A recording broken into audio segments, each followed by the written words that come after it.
You are now watching Believe.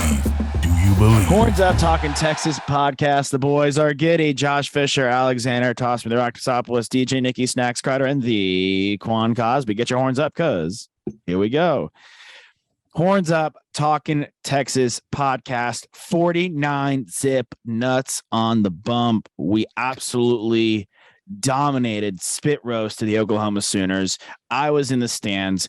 It was so out of hand. I threw in a fat tobacco lip in the third quarter. My mom didn't even say anything. It was that epic of a game. It was literally the best moment of my life. Quan was on the sideline with the little Quan sandwich, the bread pieces, CDC, and Mr. Matthew McConaughey. That was cool. I was trying to text you, Q.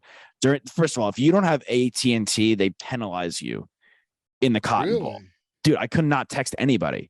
I'm trying to I was like, hey, where are you? Because I was looking around. I knew your seats. I knew you were going to be like with CDC or somebody but I don't know where the boxes are. And it's an old school stadium, right? So you're pretty much in the mix. And then I looked down to this. They were in the box and I didn't like it. That's why he stood down there the most time. I actually was in section maybe 6 or 7. About the 45 and dude, actually no, the 50, because I was 4 people from these trash talking, not for long Oklahoma folks, and they were gone by halftime, row 40 or something like that. So it was nice. I was just in the edge of the shade. It could not get better than that. It was freaking awesome. I do not know how CDC wears that dang suit in that heat all day. Crazy. The suit's tough. I wore pantaloons, I'm not gonna lie, but I was also in the shade, which was really nice.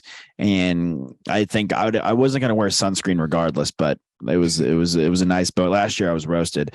You could see I sent you all a panorama that was by the end of the game, but really by the third quarter, halfway through, once they knew it was over, and once our defense smelled blood in the water and was going for a shutout, then they started evacuating the dance floor. It was really no red in sight. And by the time I was at the fair for hour 1 of hour 5, I don't know. I got to stop going with first timers to this game because I get suckered into 6-hour fair excursions. I had 2 helpings of fried butter and you had to roll me out of there. I was at home before you left the fair. Yeah. And home in Austin. Yeah. Not at your hotel, and home in Austin. And I'm like, okay, I can't eat a third turkey leg. I will if you put it in front of me.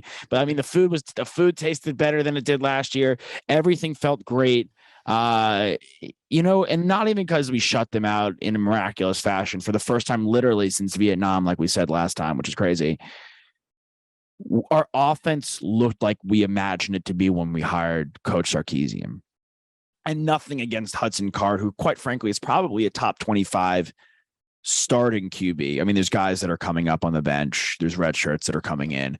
But as far as guys that could start for a top 25 program, I mean, you could throw Hudson Card, of course, in the mix, and for a good one at that. Quinn Ewers, our playbook with him, there is nothing that he cannot dial up. Even improvising on the run, getting the ball, get the ball to Keelan. We say all the time, gets the ball to Keelan. Jatavian Sanders, we've been clamoring for Jatavian to have a monster game. I mean, he looked like every bit. He was like Kelsey Light out there, dominant. And once we got up to the 20-yard line in the red zone, Jatavian Sanders, all of a sudden with Quinn Ewers under center, was one of the most dangerous players in college football. Xavier Worthy, our best skill player outside of Bijan, 3 catches, 29 yards, and a touchdown. And we won 49-0. It was so great to see offensively. And now I'm really looking to see, and I want to get your guys' take to see how the defense responds to this shutout. What defense do we see against a weak Iowa State offense? Dude, first and foremost, I know the Oklahoma fans eventually left, but I actually think they stayed longer considering how much of a blowout it was. And let's be real. Was that not the most epic Texas OU weather we've ever been in? It was insane. Game time, 80s, maybe 70s. Wow. It was stupid nice. But to follow it up, one of the biggest beatdowns, we beat the crap out of them. We went 3-1 during my years, but we never shut them out. We never beat them like they stole. No one's done that since 65. Dude, since 65. And I want to point out one play because you're talking about Quinn Ewers in this offense, what it means to it. Dude, rolling left throw over the defender to Bijan spinning in the air. Everybody around me, and my jaw dropped, and I said, I don't think y'all got what just happened. There isn't a lot of NFL quarterbacks that can make that throw. And I'm being honest. Yeah. Cooper Rush, he's balling. He can't make that throw. No. And it was stupid nice. So that dude is special. That game was special. He did the point too. He told him where to go. Like, no, dude, then, hey, you know who does that? The point. I'm gonna throw it in crazy, insane rolling left pass. That's a Rodgers and Mahomes thing right there. Those are the two guys that do that. Rodgers and Mahomes. Rodgers. Dude, and Rodgers. That's a Mahomes Rodgers level pass. And that's what I don't think a lot of people get. We kind of take it for granted. And plus, we haven't had a guy like him in a long time. But that one play, was I a believer before? Sure, we've talked about it a million times. But that throw, I was like, oh, crap. This dude is different. So it just adds to what a hell of a weekend. We always love beating oh, man, I won so many bets. Fun bets. So many bets from my Sooners, who's been handing it to my ass for years. So I'm pumped. As you can tell, I love beating the crap out of them. It was like, I mean, I keep saying this whole league was a top 5 live thing I've ever been to in my entire life, concert, anything. It was like an out of body. Everybody was high, we got into a high five routine. I'd high five. I'd at a courtesy high five my parents, turn to high five, some friends over there. And then I would go to the gentleman in front of me. And then I would follow up with a high five of his wife. Then I would high five the guy with the AirPods in. I didn't really understand why he had AirPods in the game, nor did I question. Oh, no, he had AirPods because he was listening to the radio Craig Way. Probably. Okay. I didn't know that for a long time. I never understood headphones and AirPods at a game. I was like, dude, what are you doing? And they're like, no, we're listening to you, fool. And I was like, oh, okay. Yeah, that's pretty cool, actually. Yeah, but isn't it a little bit delayed? Yeah, a little bit. Actually, no. It's actually before TV. TV is the delay. Radio is live. So the TV production is a little bit delayed. I know Jason Bateman does the old school, put the earphones in at the Dodger game so you can hear. So you used to be able to hear Vince Scully when he was at the game. But yeah, exactly right. But yeah, that's high praise to you, Q. They want to hear you live during the game. Those days are over. but you could hear us a couple cocktails deep on a Wednesday. If that's where we've gone, that's where we've gone now, and gladly so. So, gents, what did y'all think? I mean, I've rewatched it twice, and when I got back home and rewatched it, I was equally just fired up of some of the stuff I missed because Josh, you had it best. I was too busy high-fiving everybody. Mm-hmm. So what was it like from Cali? I loved getting everyone involved. I think that's the most fun thing in the world when you see the third running back, the fourth running back, the fifth receiver, the walk-on getting a catch. I mean, obviously we didn't have any walk-ons that got love during that game for the most part, but getting your third string quarterback in there, I love when we're able to do that. And especially in this game where it means so much to both these teams. Looking back at Big 12 championship history, OU has won almost every single one since 2015. And then, of course, last year was Baylor. OU's not winning Big 12 this year. There's no chance. They can't do it. Yeah. I mean, they literally have to have help from everyone if that's the case. It's not going to happen. Texas Longhorns control their own destiny. They went out, they win the Big 12. Yeah. For me, watching that game, it was a lot on our side offensively where it was beautiful to watch. But I felt like in my heart of hearts, I was like, I knew we could do this. Like it wasn't unexpected. It was expected, but I just had to see it to believe it. Like, and to reemphasize that I needed the imagery to actually happen in front of my eyes as opposed to just in my head. Really, though, like I was shocked to watch that Oklahoma offense and see what a shell of itself it had become since we've seen them the last 4 or 5 years. Like, it was embarrassing, frankly, what they put out there, the lack of confidence that they clearly had in their quarterback or their multiple quarterbacks that they rolled out, which only one of them actually was a quarterback. Most of them were running backs. Like, I was like, this team's helpless. What can they do right now? We talked about it, Quan, on the recap episode on Monday, but like outside of a couple of runs that they broke off in the first and second quarter, they couldn't do anything. Dude, and our that's guys so were getting true. after it, certainly, but like it was pathetic, frankly, from really their side of was. things. To piggyback that, two things. When we got up by 21, we were at that game last year. I wasn't like comfortable, even as much as we were dominating. And the fan, the OU fan, I said that was talking crap. That's what he said. He was like, "Who cares? Y'all were up 21 last year and we beat you." And I was like, "Man, it's kind of right." So one, that kind of breaking point was when he got that pick when they were driving, and I was like, "Oh no, bro, this is a new year. Like this is a very freaking different year." And then the other piece, the excuse I'm hearing, well, we had our backup quarterback. Your backup quarterback came back and brought you back last year. They forget that. Caleb Williams wasn't your starter. Now he was moving forward. So the backup quarterback excuse, we had our backup quarterback until that game. Our guy probably should have been rusty. He clearly was not because he's insanely special. But all the excuses I've heard, I don't give a damn because we beat the crap out of them. And yes, arguably the worst OU offense I've seen in the existence of watching college football. Yeah, I mean, their quarterback, like our defense, yeah, they with a couple of the runs, they hit that fake field goal. They had, but when we had the interception on the Eric Gray jump pass, that turnover, when we came out in the second half and they still tried to, run like a 3 running back set, like it's 1950. And like we knew what was coming. We adjusted, not that we really needed much adjustment, and they didn't get anything going forward. It honestly got worse in a situation when you're down by so much and there's no laws and you can really just, go for anything and play with house money in a sense and just try everything you have in the wheelhouse. It got worse for them. It got less imaginative. To their defense, they actually tried everything in the first half. They ran about 6, the fake field goal. They tried a couple of, reverse passes. They had none of, other than the fake field goal that by the hair of their chin worked. None of the rest of it worked. They tried all of that. So I think, and this is why Venables is getting hammered this week. Dude, I think mid-third quarter, he threw in the white flag.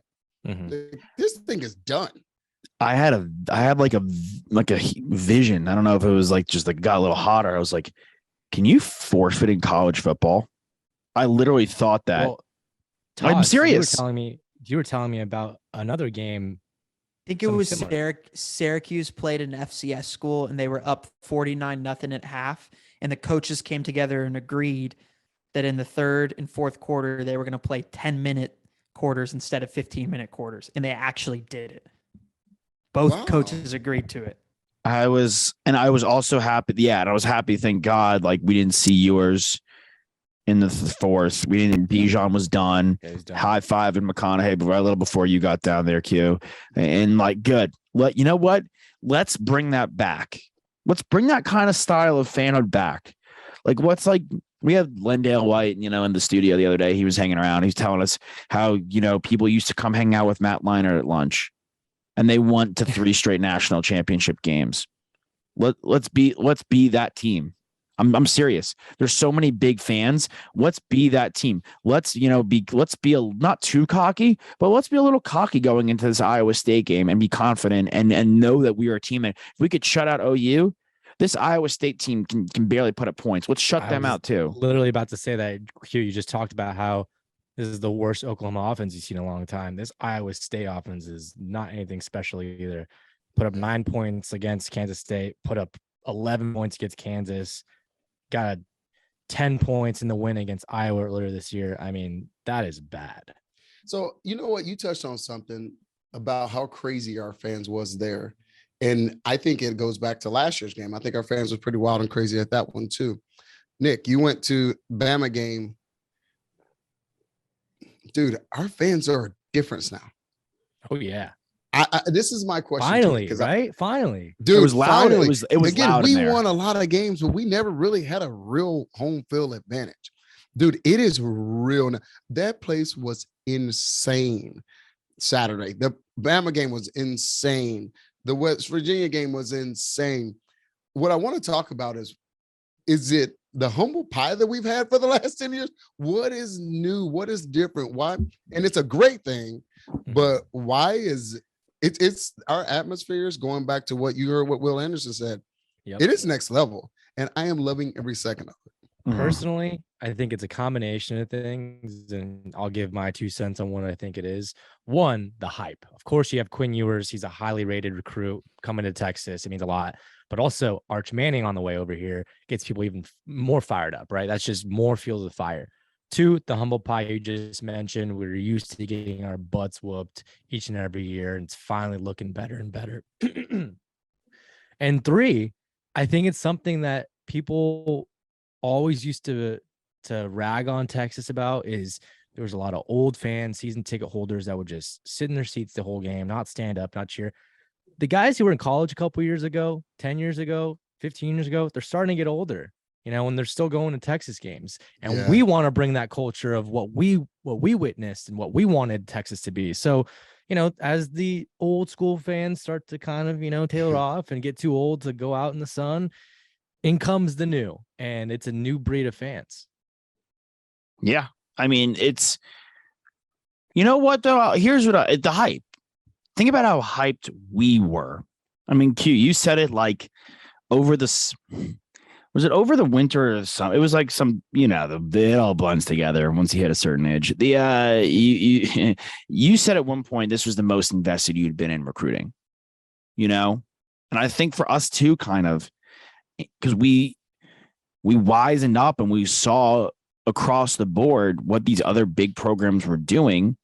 And look, not to say we recruited in the past, like we recruited under Chuck Strong, we recruited under Herman, and unfortunately they were unable to execute for one reason or another up to snuff. I think a lot of people saw Sark's offensive potential last year without the right quarterback and what the offense put up into all the recruits we were getting, Quinn being the biggest fish we've gotten since VY, subsequently followed by Arch Manning, the biggest fish since Quinn in VY. Like, these are 3 of the biggest guys you can get in the history of college football, and they're all going to don the burnt orange as of now. And for me, like, covering the team like we do, and as a fan, you can't help but be excited because now you're in the mix. You have guys you can talk about. That's what sports by and large, why is the NBA, at least up front, kick so much ass? Because you can attach yourself to players. You want to be able to attach yourself to guys, and the fan base can attach themselves to Quinn, who has that potential to be a number 1 pick type quarterback from what we've seen in the small sample size. They have their option to attach themselves to Bijan Robinson, like Bijan Dijon. People are going crazy for them. People like don't even like mustard as much as they do are now eating mustard. Oh my God, people are squirting in their mouths every time we score at the bar. I did that during the Tech game. 1,000% did that. And I'm a 27-year-old man. It's like you can attach yourself to these guys.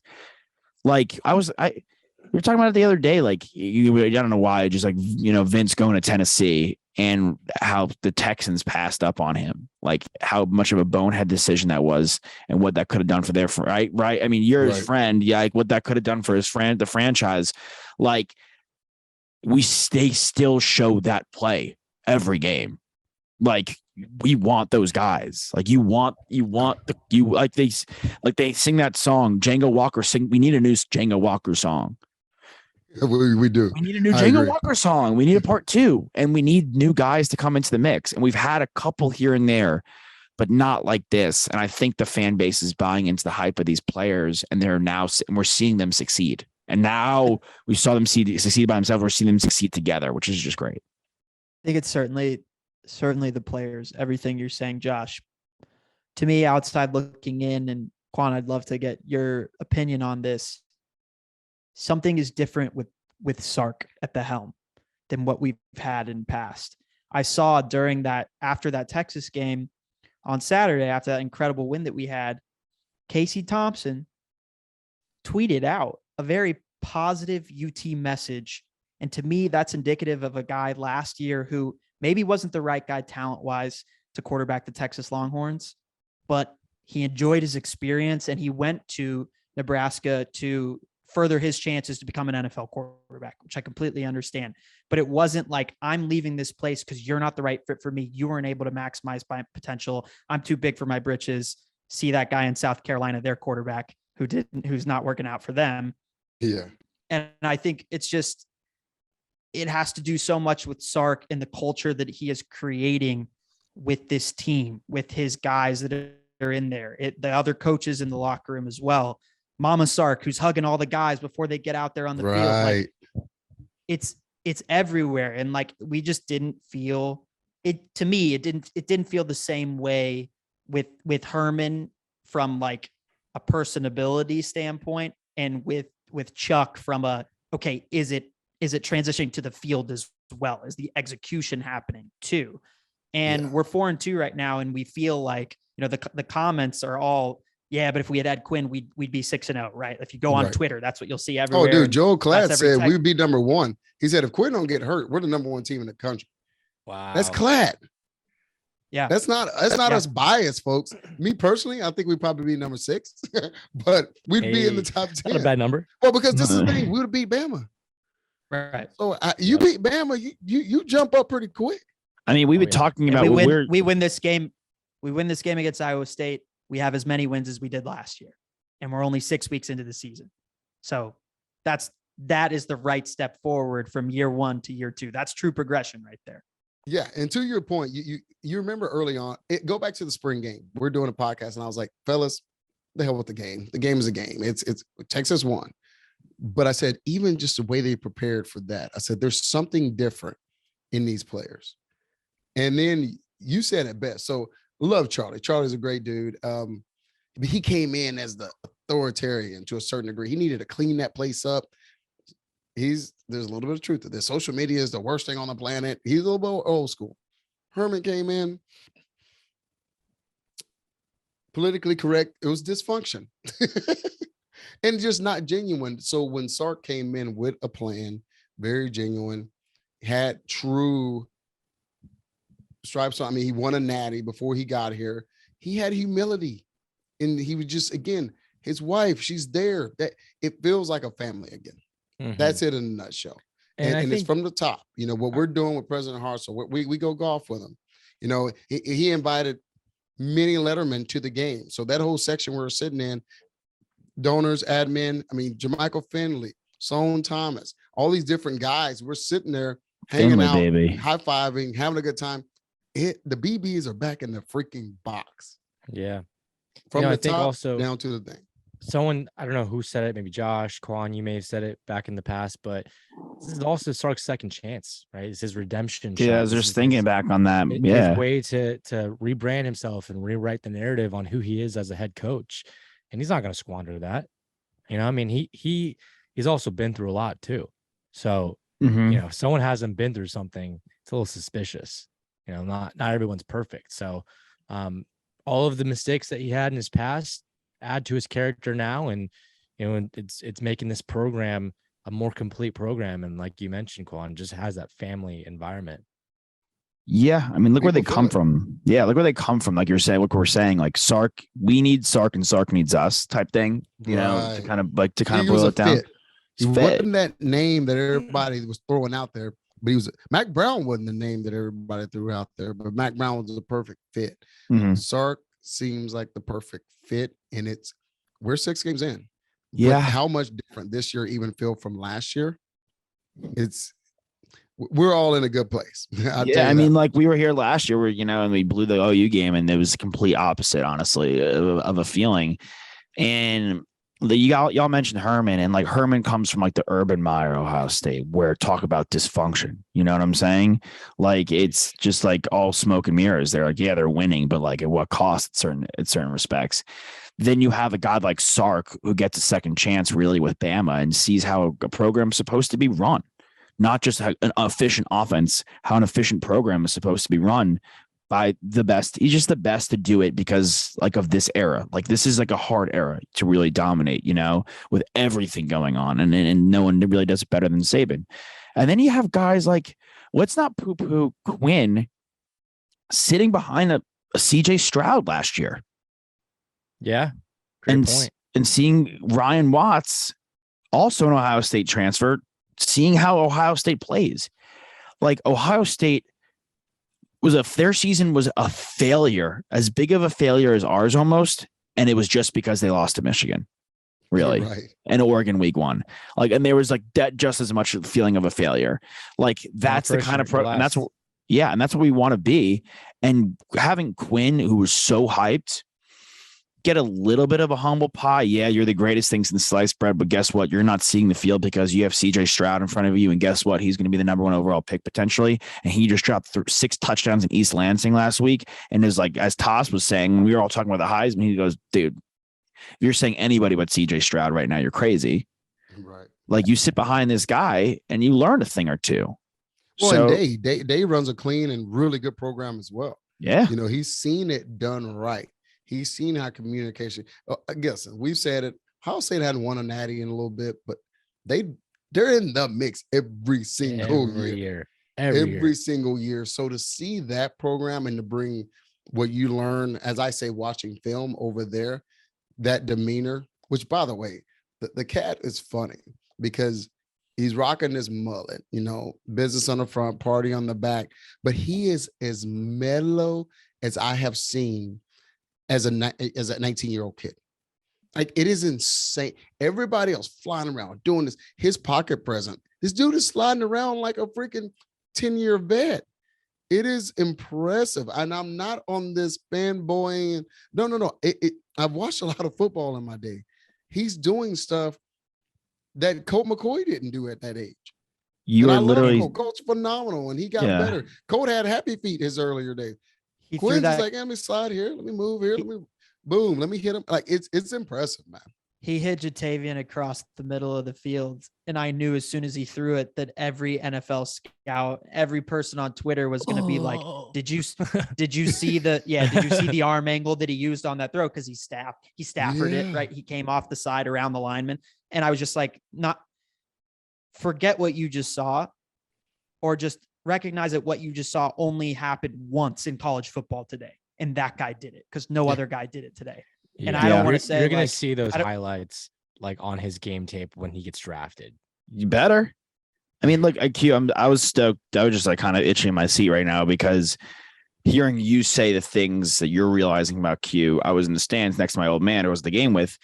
And we're talking. My dad's like, he's never been to the OU game. It's his first OU game, right? And he's like, I thought he was gonna put my mom on her shoulders, like, hey, you know. That's awesome. I don't have to carry him on my back, but you know what? Like, he's just going on. I'm like, just watch how calm, cool, collective he is in the pocket. From like a Casey to a Hudson to a Case. You know, to a lot of guys outside of, so Sam's kind of in his own realm of like, and he was there, by the way, too, after a crazy game, the lame game, on Thursday night. He was there. Bring him in, by the way, Colts. He was there, and he's in a little league of his own in a sense. Yeah. But all these other guys are like, they're happy feet. There's not, you don't have the same confidence when they step back. There's just an air about Quinn.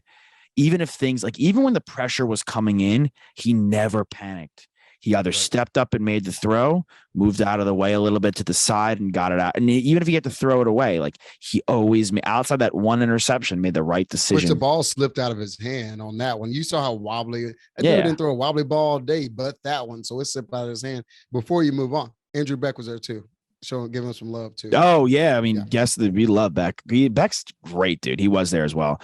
And it's just, you know, you could see why. I think everyone should watch him next game. Watch how smooth he is in the pocket. That's like, we want to talk about the throws. That to me is the 10-year vet, like the Rodgers.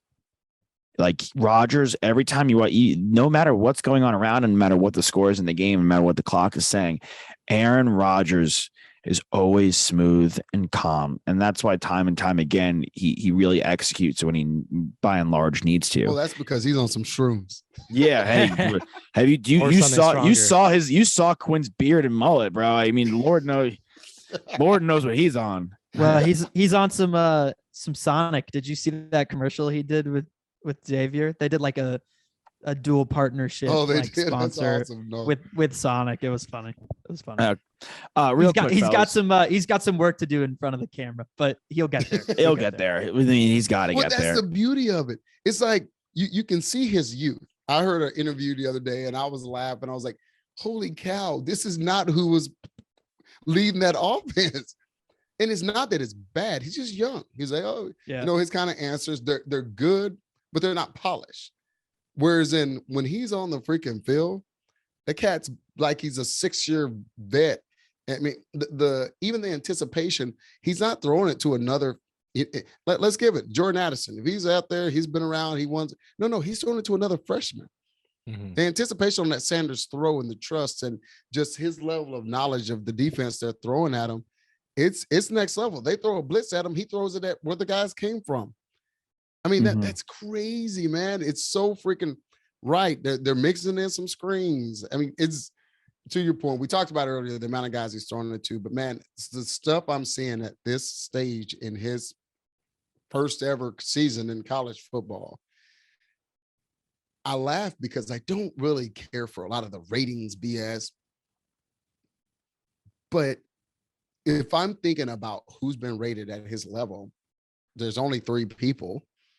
Johnny Manziel's of the world wasn't rated what Vince was or what Quinn was. And it's crazy, but I'm like, damn, okay, this is starting to make sense. Like he's that good. It's starting, it's like, okay, that's why the dude was rated like that. Mm-hmm. And he's only getting better every game. Wait till he knock the dust off and continue to kind of grow in this offense.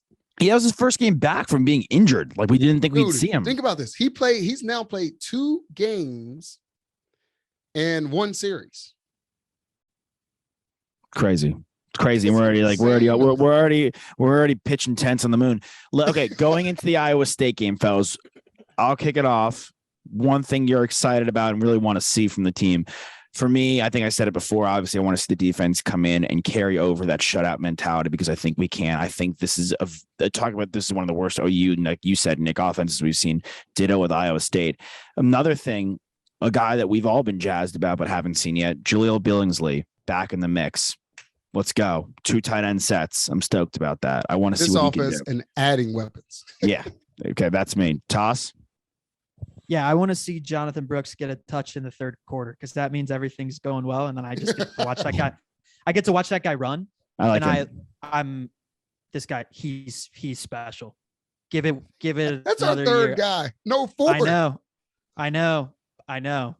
That's how it should be. That's how we want to be, right? Yeah. But like when he gets his shot to be the guy, just wait. Just wait. You got some carries last game. I agree with everything you guys are saying. I would say keep Quinn healthy, of course. Don't allow up any sacks. Let that O-line keep on building their confidence. 0 sacks. They are a ferocious offensive line, and they're only getting better and better with confidence and game experience. Kelvin Banks is a problem. He might go number 1 overall whenever he gets a chance to get drafted. No, in the NFL. Seriously, dude. He walked by me, and I was like, again, very similar to Quinn, but he has even more of a baby face. Him and JT Sanders. Not a baby body, I'll tell you that. No, neither. I was like, y'all's face look like you're 17 and 18, but you're like 4 of me. Like y'all's body is next level. I told President Hartz, I was like, look at that human being. That's what I said. He eat you. I was like, holy cow. I was like, look at that human being. That man, that is a grown ass man. Mm-hmm. Oh yeah. Yeah. But the one thing I will say about our offense really quickly, and then I'll let you go, Q. Our offensive efficiency points per drive is highest in the nation when Quinn is playing. Ohio State has the highest right now, and we have a higher points per drive than they do when Quinn is playing. Mind you, it's only been 10 quarters, right? Yeah.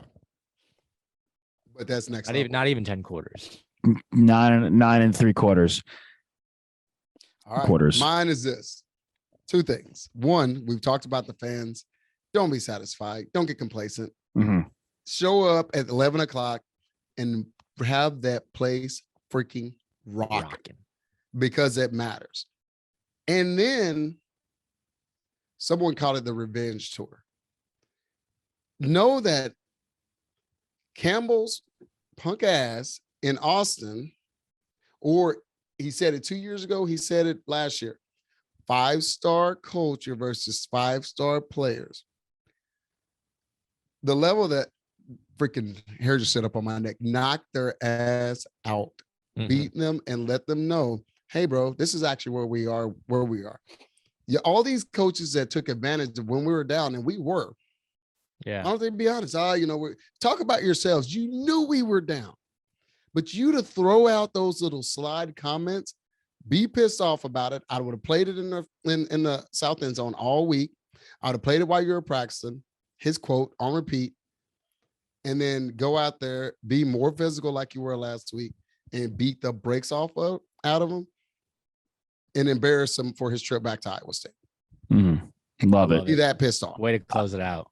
That's a great way to close it out, and we'll leave it at that, fellas. Q, Nick, Toss, Josh, Horns Up, Talking Texas podcast. We'll see you after hopefully a big victory in Austin on Saturday. Get your horns up. Yes, sir. Hook 'em.